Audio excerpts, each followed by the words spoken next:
Сайн бацгаана guys, Highbox unboxing-д бүгдээрээ тавтай марил. За өнөөдрийн танилцуулах гэрийн хувьд гэх юм бол маш сонирхолтой гэр байгаа. Тэгээд энэ ямар учиртай гэр вэ гэхээр Razer-ийн Toot гэдэг нэртэй сонирхолтой нэгэн гэр бүгдээрээ unboxing хийж мөн үзүүлэлтийг бүгдээрээ сонирхцгаая. За нэх үед бол бүгд маш гоё цэгцтэй харагдаж байна. За keyboard нэр. За бүгдээрээ хамгийн түрүүнд эхлээд байгаа бүх юмнуудыг гаргаж үзье гэж бодож байна. За keyboard, mouse,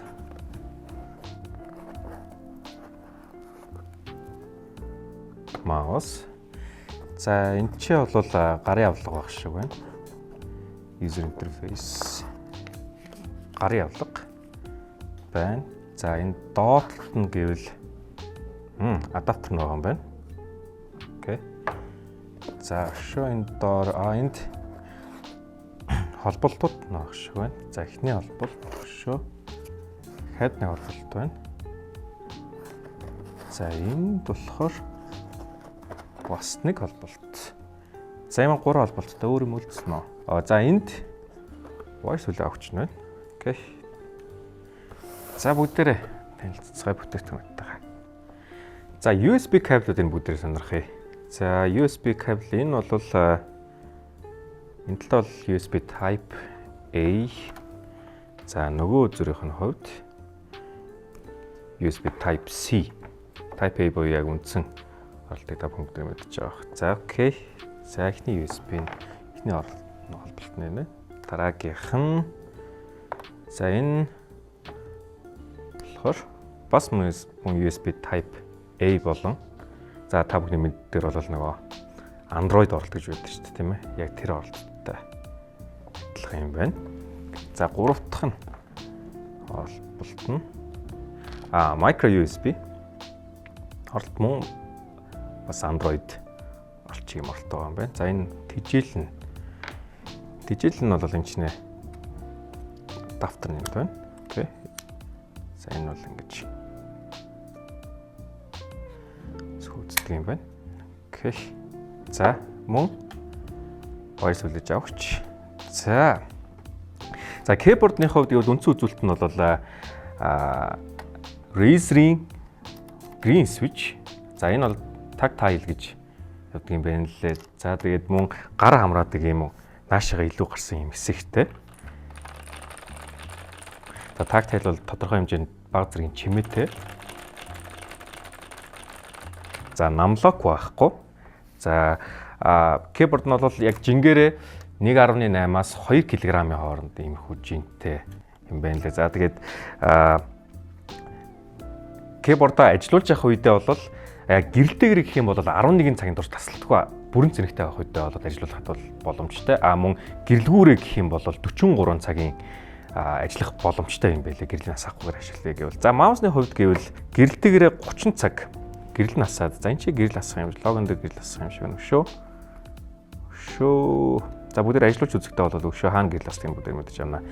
За гэрлгүүгээрээ 50 цаг, гэрэлтэйгэр бол 30 цагийн ажиллах хүчин чадалтай юм байна лээ. За энэ keyboard-ны маш гоё давуу тал нь гэх юм бол за энэ чэнээсээ за энэ охуулаад авчи. За эндээсээ маусны пад гарч ирдэг юм байна лээ. За яг энэ зурган дээр байсан шиг яг адилхан маусны пад гараад ирж байна. За энэ чинээс ингээд маус тавьчих боломжтой. За тэгээд хүмүүс бас тодорхой хэмжээнд гайхчихж магадгүй. Яагаад ингээд заавал хажуудлаа маус тавиад байгаа юм бэ гэхээр бас Xbox-тай холбогддогоор маш давуу талтай Xbox-ийн бас өөр ингэсэн ботонтай юм байна. Товчлууртай. За тэгээд гэрээ хаанаас ч одоо за бүүдэн дээрээ сууж байгаад ч юм уу эсвэл Xbox-тай холбож байгаад сандал дээр бас дэлгэцнээс хол сууж байгаад тоглох боломжтой. Бар орон дээрээ сууж байгаач тоглож боломжтой. Маусны хувьд гэх юм бол маш гоё хөнгөн. За энэ бол 106 г жинтэй маус байлаа. За бүгдээ компьютерт залгаад маус нь хэр дэлгтэй юм шиг мэдрэмж төрж байна. За тэгээд RGB нь хэрхэн асдаг вэ гэдэг бүгдээ яг үзье. За компьютерт залгаад бэлэн болгочлоо. За кабелуудын учрыг тайлбарлая гэж бодож байна. За Type A болон Type C энийг бол компьютерт мэдээж залгаад бол wireless бол ашиглах боломжтой. Мөн За энийг адаптерында залгаад шууд тогонд залгагдж ягаад цэнэгээ нь бол цэнэглэх боломжтой байна. Цэнийг хураах боломжтой. Мөн за энд бас нэг юм жижиг кабель байгаад байгаа. За яг энийг энэ хоёроо холбоод тогонд холбосныхоо дараа энийг бол micro USB-гээ бол одоо энэ урд нь байгаа оролт руу хийгээд мөн маус руугаа залгаад маусаа хамт бас цэнэглэх боломжтой юм байна. За нөгөө оролт нь гэх юм бол бас маусны USB оролт юм байна. Маусаа USB-гээр компьютерээр шууд залгаад цэнэглэх боломжтой. Мөн бас wireless биш зүгээр утсаар холбож тоолъё гэсэн ч бас ашиглая гэсэн ч боломжтой юм холболтууд байгаа юм байна. За keyboard mouse бол тодорхой хэмжээнд цэнэглэж байгаад бол залгагдсан байгаад байна. Шууд wireless-аар холбогдсон байгаа. Та бүхний харж байгаа ч юм бол шууд өдөрдох боломжтой байгаа. За тэгээд Razer-ийн бол өөрийнх нь софтверийн суулгаал боломжтой. Razer-ийн бүх одоо товчлуурынхаа өнгийг солих боломжтой. Мөн маусныхаа RGB өнгийг солих боломжтой байгаас гадна маш нэг гоё онцлог зүйл байгаад байна л да. Тэрний юу гэхээр маус болон энэ давхар гарч ирсэн энэ пад хоорондоо бол маш юм соронцтой юм байна. Тэгэхээр бол шууд ингээд маус бол шууд ингээд өөрөө гулгаж байгаад ингээд унах эрсдэл бол тодорхой хэмжээнд нэлээд багасгаад өгчөж байгаа. Маш таалагдлаа энэ бол гоё юм байна. Доороос бол ингээд соронцтой татдаг юм байлаа. За маусны хувьд гэх юм бол next болон back гэсэн ботонтой мөн DPI солих боломжтой юм ботон байгаа юм байна. За доороо гэх юм бол мэдээж хэрэг асааж унтрах мөн гэрлийн асааж унтрах товчлорууд байна.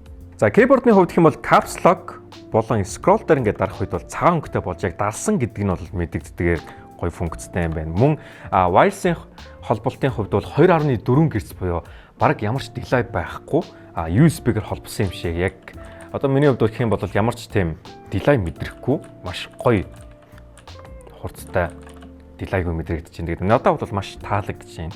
За тэгэхээр өнөөдрийн танилцуулсан Razer-ийн төрөй та бүхэнд таалагдсан гэж найдаж байна. Тэгээд та бүхэн хэрвээ таалагдсан бол лайка дараад мөн комент доор бичээрэй guys. Тэгээд subscribe дарахаа мартав хажуулагын хохон дээр дараарай манайхан. Тэгээд бүгдээрээ дараа дараагийнхаа unboxing бичлэгээрээ уулзцай. Түр баяртай.